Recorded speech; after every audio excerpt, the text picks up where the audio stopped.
السجن. الناس مش عارفه تطلع من هجوم الانترنت. ازمه الانترنت يعني بس.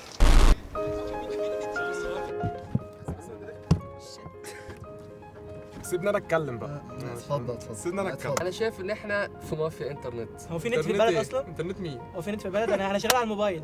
زفت الحقيقه، بطيء جدا. حاجه تقرف، ولا في نت ولا في قرف. سرعه النت زباله والاسعار زباله. احنا بيضحك علينا يعني بيدوا خدمه ضعيفه بسعر عالي. تداونلود ماتيريال او تداونلود كورس يقعد معاك 3 ايام. عايزه تنزلي فيلم هتقعدي اكتر من اسبوعين يا جماعه.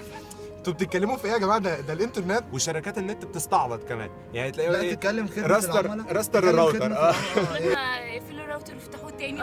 ماشي، قولوا لنا افتحوا الراوتر واقفلوه تاني لان دي حركه غبيه جدا. تقريبا اللي بيتكلم بيبقى حافظ مش فاهم، يعني مش دايما بيبقى صح. انا مش فاهمه هما بيعملوا كده ليه بجد والله. احنا بني ادمين وحياه ربنا زينا مالناش زيكم دعوه برضه وفاهمين احنا عندنا حقوق وكده. انتوا مش فاهمه برضه. حلوه جدا ان انت مش واحد، انت مش خايف من حاجه، انت بتتكلم براحتك ومفيش حد بيبص لك. رساله وزير الاتصالات. ينفع اشتم؟ تيت. ارجوك ارحمنا. ما اقدرش اقول له غير ان انا لحد دلوقتي عايش يعني بسرق نت من الناس. تخيل بقى يعني. اقول له حس بالشعب. اعمل بلقمه عيشك عشان انت. المفروض وزير الاتصالات يبقى واحد عنده 35 سنه ماكسيمم، لان سوري يعني في جهل كتير قوي بالتكنولوجيز اللي بتحصل اليومين دول.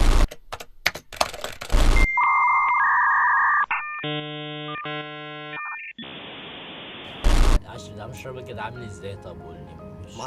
نقعد مش مستوعب. سرعه النت في تونس تبقى 4 ميجا ب 80 جنيه، وانت هنا عندك في مصر 512 ب 95 جنيه. تعرف ان في السودان اصلا ال 4 ميجا ب 20 جنيه؟ السودان من بكره.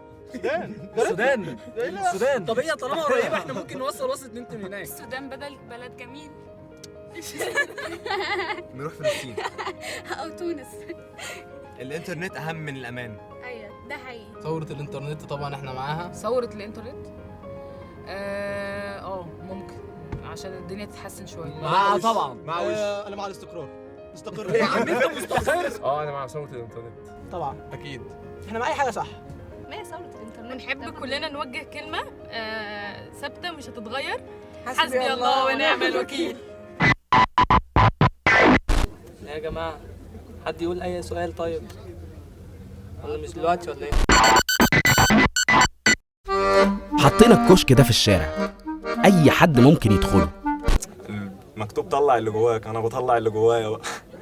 جوه الكشك سألنا الناس سؤال واديناهم دقيقتين، دقيقة يردوا على السؤال ودقيقة يقولوا أي حاجة في نفسهم، أي حاجة.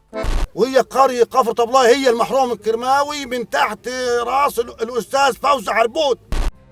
على فكرة الكشك ده هتلاقيه بيلف في كل حتة في مصر، وممكن تصحى من نومك تلاقيه واقف تحت بيتكم أو في الحتة بتاعتكم.